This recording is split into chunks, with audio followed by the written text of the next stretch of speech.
Well, Chloe Smith, the Treasury Minister, is here with us. When were you told of this change of plan? Well, as a Minister in the Treasury and indeed dealing with fuel matters, this has been under consideration for some time. When was the decision taken? As I say, it's been under consideration for some time. The Chancellor and the Prime Minister yes, of course. So take these decisions between them. OK, so when were you told then? I've been involved in this for some time and... But you didn't take the decision, obviously. You've just said the Chancellor and the Prime Minister. Indeed. So when were you told?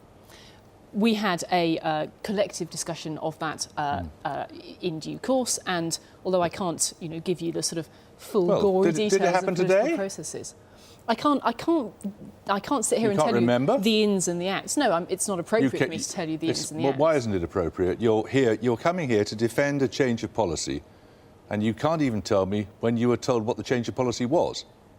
Because as a Minister in the Treasury, I've been involved in the discussions for some time. As I've said to you, the Chancellor and the Prime Minister take those decisions. I'm not going to be able to give you a running commentary on exactly who said. I'm not asking for a running commentary. I'm asking for a statement of facts about when you were told. You were told sometime today, clearly. Was it before lunch or after lunch? I'm not going to give you a commentary on who says what and when. That's about how government I just want to know when you were told. I'm not even going to ask you who told you, but when were you told what the change of policy was? This has been under discussion for some weeks. Right. And at some point during those several weeks, they communicated to you that there had been a decision to change the policy.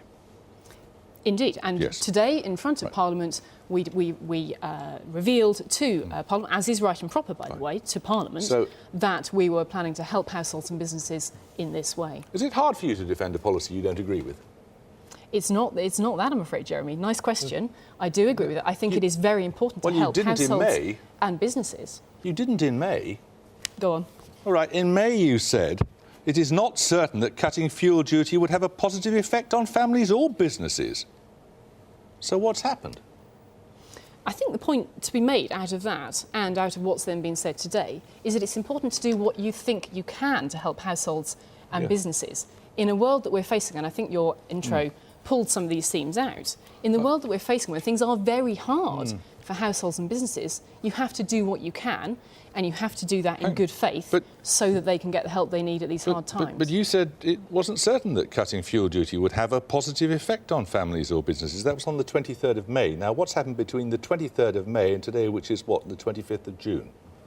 Jeremy, I don't think many things are certain in this world. I think the point is, on that, for example, there are a lot of uncertainties here. Families or businesses could even save the money they kept from, less on fuel duty. There are lots of different ways that could pan out for families and businesses. Why didn't the Transport Secretary know about it yesterday?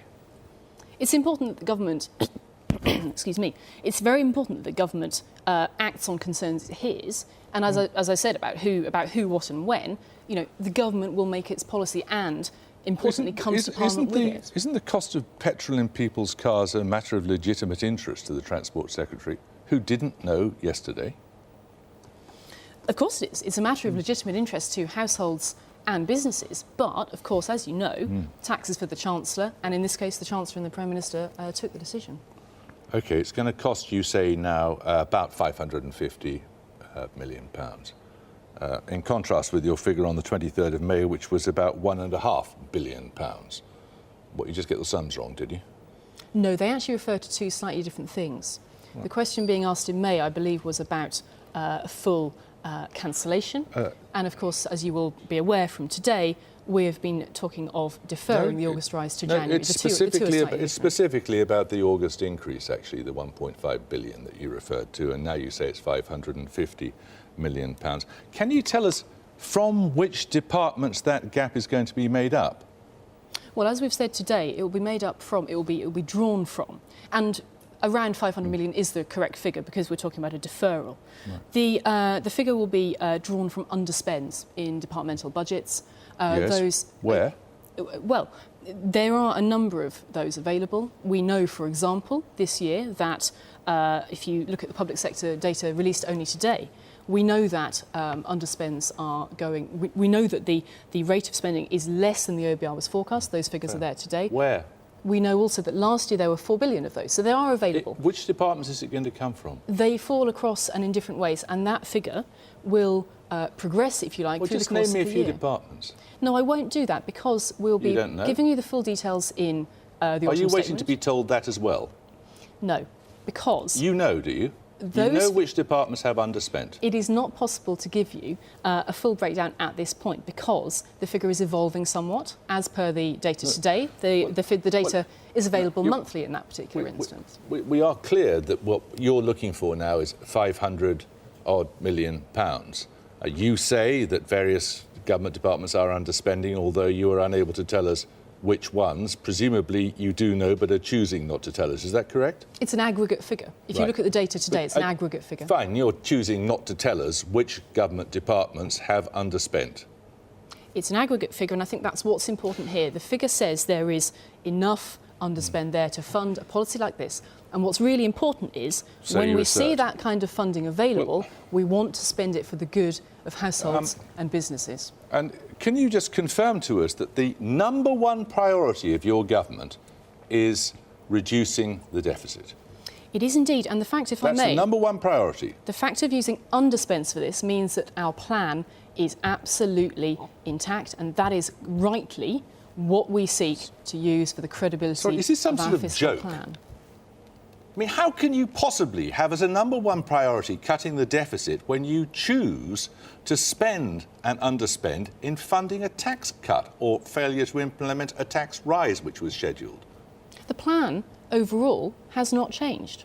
The plan overall remains those departmental budgets as they were laid out, and those have not changed. We're looking to use the underspends, however, in a way that is really valued by households and businesses. And I think anyone listening tonight who drives a car does know that.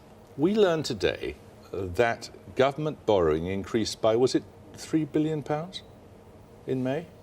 Would you like me to answer that or wait to the end of your No, sentence? £3 billion is above forecast, wasn't it? For reasons which are interesting Okay. in themselves. I'm just wondering why you didn't, use this money to do something like paying that down.